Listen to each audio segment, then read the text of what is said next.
Growing up, there was this culturally insensitive joke, trigger warning, about installing screen doors on a Polish submarine. Well, that kind of leaks as much as the ATF.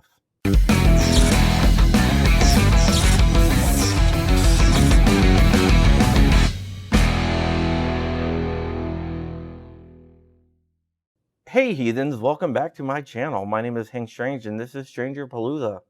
Just kidding, my name is John and I'm an investigative journalist with MLN News. I investigate the ATF, FBI, and all the agencies and organizations that want to violate mine and your God-given and constitutionally protected right to bear arms. I am also a gun rights advocate with GOA, Washington, D.C.'s only no-compromise gun lobby. I'm currently serving as the state of Virginia director. All right. Before we get into everything, I want to thank Black Swan Tactical, which is my t-shirt shop. So I'm actually sponsoring myself, which is kind of weird. But you can go and find t-shirts from 2AEDU, Shooting Gallery New England, Flying Rich, the Fraz stuff. I don't know what the hell Rich is thinking, but whatever. And other creators, t-shirts, hats, mugs, and whatever, flags. We have all sorts of stuff. We are also brought to you by Tusk. Tusk is a cryptocurrency focused on the firearms market, and it's not a pump and dump. It's not a rug pull. I'm heavily invested in it, and I truly believe in the project. I've been holding my Tusk for about a year now, and I do use it. So go ahead, check out Tusk at tusk.network, TUSC.network. All right. Before we talk about the story, give this video a big thumbs up, ring that bell, and share this video. It really, really helps with the algorithm. All right, let's go ahead and get into today's story. It is a leak, of course, because I report on leaks, and this is what I do. A while ago, the ATF put up a website that listed several reasons why an FFL could get their license revoked.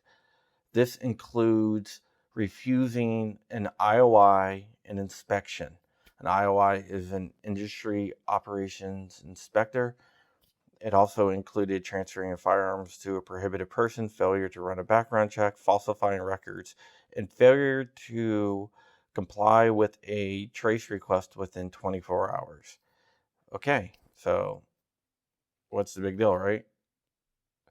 Well, I wanted to see what the rules looked like behind the scenes. So GOA and Super Attorney Rob Olson filed a FOIA request to get the actual rules. The ATF complied with the FOIA request after about a year of fighting, but we got it, and everything was redacted. Well, so could we verify that the rules on the website actually matched up with the rules in the actual documentation? The ATF probably thought no. But what the ATF did not know is that I actually had the document, because I get the document from my leaks. So looking at the actual rules that the ATF must follow and the rules on the website, I noticed that there was differences. And let's go ahead and talk about those differences and why that's important. First, let's talk about the inspection. Well, that's not exactly what the rule says. The rule says that the FFL must allow the IOI to inspect during stated business hours. When you fill out your FFL, you give the ATF business hours. Well, if you state your business hours are from 1 a.m. to 2 a.m. on Sunday morning, that's the only time they're legally allowed to inspect. If they want to inspect outside those hours, they have to contact you via phone and set up a mutually agreeable time, which means you can say no other time is mutually agreeable and you'll just never get inspected because they're not going to come inspect your stuff at 2 a.m. in the morning on a Sunday. Just not going to happen, right? So that is a little bit different, but it's kind of close. Also, let's talk about the other stuff. Transferring a firearm to a prohibited person. The actual rule states transferring of firearms to a prohibited person while knowing or having reasonable cause to believe that person is prohibited. Why is this important? Well, states like Arizona have laws, and it's totally in line with the Brady bill, that says, the Brady Act, that says that if you have a concealed carry permit that meets or exceeds federal requirements for a background check, then you're allowed to use that in lieu of going through NICS. Well, let's say you got the CHP or CCW, whatever you want to call it, and you become a prohibited person. Now, when that FFL transfers you that firearm, you're a prohibited person, but yet you qualified for that transfer, they can go back and be charged by the ATF with transferring the firearm to a prohibited person. And in fact, with another leak recently, we have seen the ATF starting to run retroactive NICS checks on people. So that means you could be totally within compliance of the Brady Act and still get your license pulled. Okay, let's go to the second one, transferring a firearms without a background check. The actual rule says failing to conduct a background check and the purchaser is prohibited.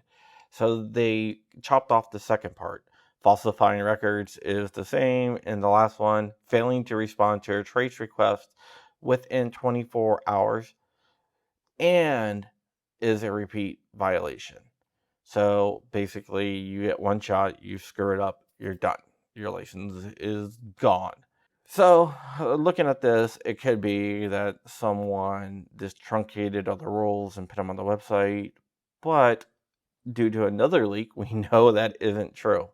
There was a memo sent out July 14th, 2021 from Acting Assistant Director of Field Operations George Lauder to all special agents in charge, SAICs, and Director of Industry Operations, DIOs, that showed that the differences was not an oversight. The memo talked about changes as part of the Biden administration's comprehensive strategy to prevent and respond to gun crimes and ensure public safety.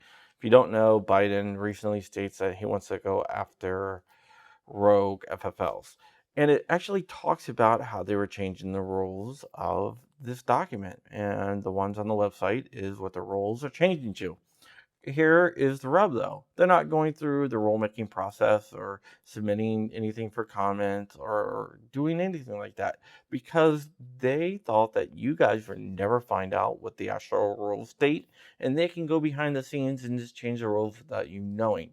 Well, thanks to some patriots that are still in the ATF, that is not going to happen because we have all the information to show that the ATF is once again trying to be dishonest. It looks like it's another example of the ATF being a rogue agency that is overstepping their powers, which isn't a surprise. So I'm contacting people in Congress and doing some other stuff to make them aware of this. And I'm putting out an article today that's going to drop on MLA News about what is going on. It should be dropping sometime today.